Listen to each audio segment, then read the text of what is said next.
1 year ago, after a long battle with Parkinson's disease, my father-in-law passed away. He lived an extraordinary life and did many things. I'll put a link up here to a sort of memorial video that was put together for his services. But one of the things we remember most about him is the chicken he would make when we would go over to my wife's parents' house on Sunday. All their kids would come, their spouses, the grandkids after we had grandkids, and he would make what we came to call Billy's chicken. So today I'm going to make Billy's chicken for you and for him.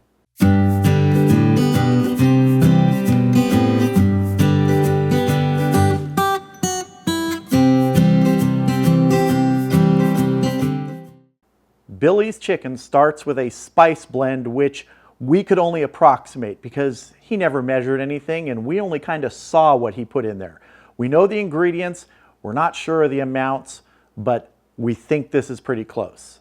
We're starting with 3 tablespoons of dried basil, 3 tablespoons of dried oregano, 2 tablespoons of granulated garlic, a tablespoon of ground black pepper, and about a 1/4 teaspoon of salt.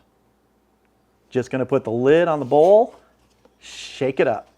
That'll give us our spice mixture. And I can already smell that familiar blend from that chicken. So what we're starting with are bone-in chicken thighs. First thing we have to do is get the skin off of these. We're not going to be using any skin on this chicken tonight. After we pull the skin away, if there's any lingering fat, we're just going to trim that away. This is what we're aiming to end up with, just a skinless, bone-in chicken thigh. I'll finish these up and I'll bring you back when we're ready to get the seasoning on. Our chicken thighs are all skinned, removed most of the fat. I'm sure there's a few stragglers there. Not a big deal. There was sometimes some fat left on Billy's chicken too. Didn't take away from the taste. So now what we're going to do is we're going to get this into a big bowl and we're going to season it up. First thing we're going to do is hit this with some olive oil. No exact measurement here, we're just drizzling enough on to coat the chicken. If I had to guess, I'd say a couple tablespoons to start, but I think we'll be adding some at the end. Just going to mix this up. Get some oil everywhere. Get everybody oiled up like they're going to the beach. And now we're just going to start putting our spice mixture on. Just dump it in there. That's what he did. And mix it up. I smell a lot of basil and oregano. A little bit of garlic too. You got to get a good mix on this. Just like that. Everybody should be coated with that seasoning. Now we're going to be transferring this to a Ziploc bag and adding the final step. Just going to get everybody into the bag. If you have too much, you can use a second bag. I think Billy always crammed it all into one bag. And he did more chicken than I'm doing here. There's our chicken, but we're not done yet. Remember when I mentioned that other olive oil? Now's the time we add it. Going to give a generous amount in this bag. I'm going to guess about 5 tablespoons. Going to seal this up. Try and get as much of the air out as we can. And we're going to massage it. Get that olive oil worked around everybody in there.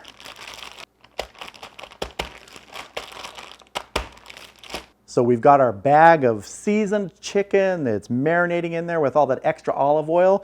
We're going to put this in the refrigerator for 3 hours. Sometimes Billy would put it in there for 15 minutes, sometimes for 6 hours. So we're shooting for somewhere in between. So after 3 hours, we're going to take this out to the Weber kettle, grill it up. I'll see you when we're ready to do that. All right, the kettle is above 400 degrees. Let's get Billy's chicken on.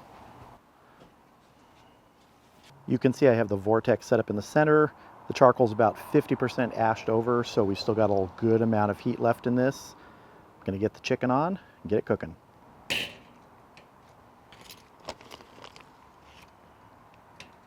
gonna try and arrange it so that it is what would have been skin side up, even though there's no skin on here.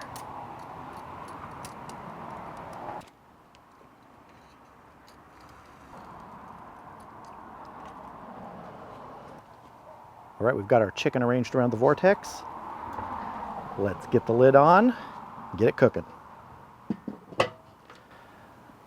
Looking good and hot in there. Pushing up towards 450.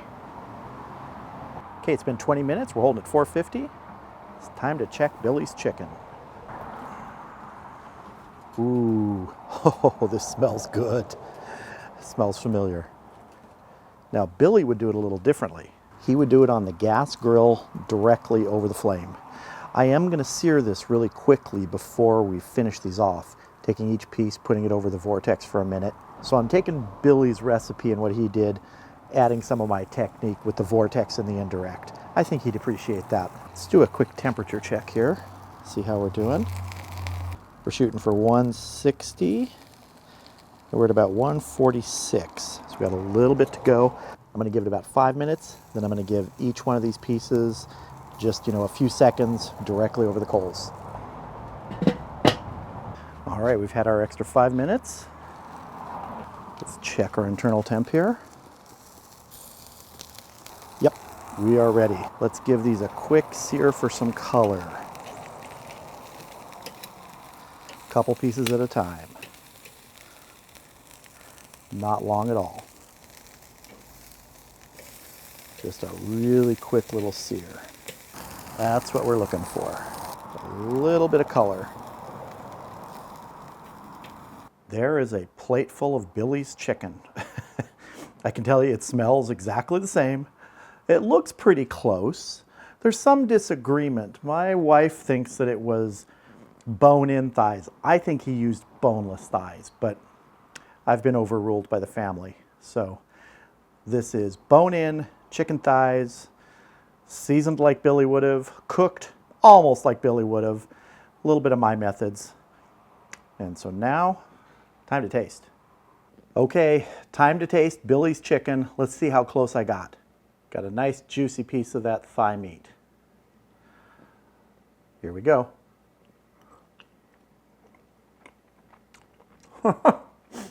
That's pretty close. I think the only thing I could have done was probably add about 10 times more garlic. That was his flavor of choice in this, and I think I literally could have added a lot more garlic, but it still tastes pretty close. I can say that the outside came out pretty much like he had done it, had that coating of the spices all over it, just adhered to it from the barbecuing. Oh, that's pretty close. I know if he's watching, he's probably thinking, you didn't add enough garlic. Oh, it's really good though.